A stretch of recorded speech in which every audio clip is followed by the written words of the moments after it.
Entorhinal grid-like codes and time-locked network dynamics. How we navigate through crowds. Entorhinal grid-like codes and time-locked network dynamics. How we navigate through crowds. You're listening to Technical News Reading, presented by Hakeem Alibokas Alexander on Spreaker, social podcasting, presented for World Reading Club in association with Uniquilibrium. This edition's reading focus comes to us from medicalexpress.com.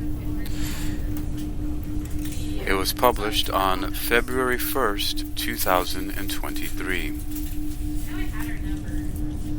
Our first featured image shows various graphics with the caption that reads, Modified Navigation Task. A. The task projected participants into a first-person perspective within a virtual reality environment, VR environment, while they were asked to observe and subsequently retrace the paths of a demonstrator. The movement area was marked with a red circle on the sandy desert plain and was surrounded by an observation area, solid and dashed circles in bird's eye and street views respectively.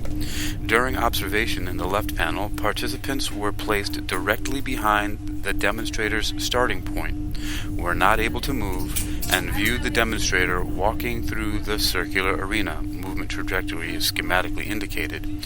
During navigation, right panel, the demonstrator disappeared and the participant was projected onto the same starting position to retrace the previously observed path. B. Timeline of one example trial during the modified navigation task. S is in seconds. A performance threshold of 20 virtual meters, VM, determined the feedback that participants received on each trial, i.e. happy emoji, cumulative distance error is less than or equal to 20 virtual meters, sad emoji, cumulative distance error greater than 20 virtual meters. C. Example path of demonstrator and participant observed or obtained from observation and navigation periods respectively. A trial comprised 3 random path segments that each started and ended at the edge of the movement area, i.e. participants observed/walked paths from one edge to the other and were not able to stop and turn within the movement area. We then calculated the distance error per path segment, yielding the cumulative distance error per trial. D. Average cumulative distance error within the sample, n equals 58, number equals 58. Error bars reflect the standard error of the mean, SEM. E. Permutation distribution obtained from simulating the paths of a random agent 5,000 times. Methods.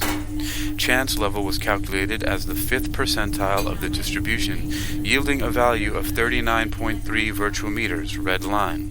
The dashed line indicates the value of the observed group mean, 17.57 virtual meters, shown in D.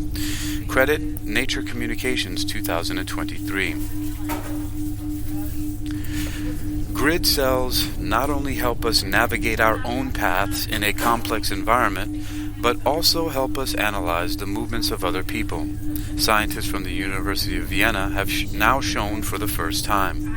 Their new study in Nature Communications also suggests an explanation for a mechanism that could lead to disorientation in dementia patients. Whether you're making your way through a crowded pedestrian zone or striving towards the goal in a team game, in both situations it is important to think not only about your own movements but also those of others. These navigation and orientation processes are carried out by brain cells that register our current position, where we are coming from, where we are moving towards, and in which direction we are looking. Through their joint activity, they create a map of our surroundings. A special type of these cells are the so-called grid cells in the entorhinal cortex. a small brain region in the middle temporal lobe. They function like the brain's own GPS because they not only represent our position in space, but can also put it in relation to other points in the same space.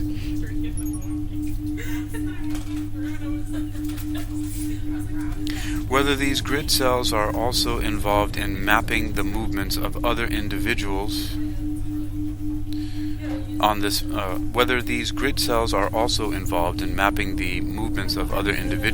map was the question that the scientists led by Isabella Wagner and Klaus Lamb from the Faculty of Psychology at the University of Vienna addressed. For this purpose, the scientists tested participants that either navigated themselves in a virtual environment or observed the movements of another person while their brain activity was measured using functional magnetic resonance imaging, fMRI. They found that the brain activity recorded while watching others was comparable to the activity of grid cells. In addition, the team was able to show that this activity was part of a larger network of brain regions that are associated with navigation processes. Interestingly, however, it turned out that the better a subject was at following the path of others, the less active this network was. We interpret this as greater efficiency of the grid cells, which might make it less necessary to engage the larger brain network, Wagner explains. The results of the study thus suggest that grid cells belong to a larger network of brain regions that, among other aspects, coordinates navigation processes. However, this network is particularly affected by aging processes and especially by dementia. Wagner explains, the function of grid cells decreases with age and dementia. As a result, people can no longer find their way around and their orientation is impaired. The group's further research is now dedicated to the question of whether grid cells are also involved in recognizing other people, an aspect that is often impaired in advanced dementia. For more information, contact Isabella C. Wagner and others. You can look to the paper Entorhinal Grid-like Codes and Time-Lock Network Dynamics, Track Others Navigating Through Space, from Nature Communications 2003. This was provided by the University of Vienna. You've been listening to Technical News Reading, presented by Hakeem Alibokas Alexander on Spreaker, social podcasting, presented for World Reading Club in association with Uniquilibrium. This edition's reading focus comes to us from Medical Express. You can read this article and others like it by visiting medicalexpress.com. That's medicalexpress.com. medicalexpress.com. Entorhinal Grid-like Codes and Time-Locked Network Dynamics. How we navigate through crowds.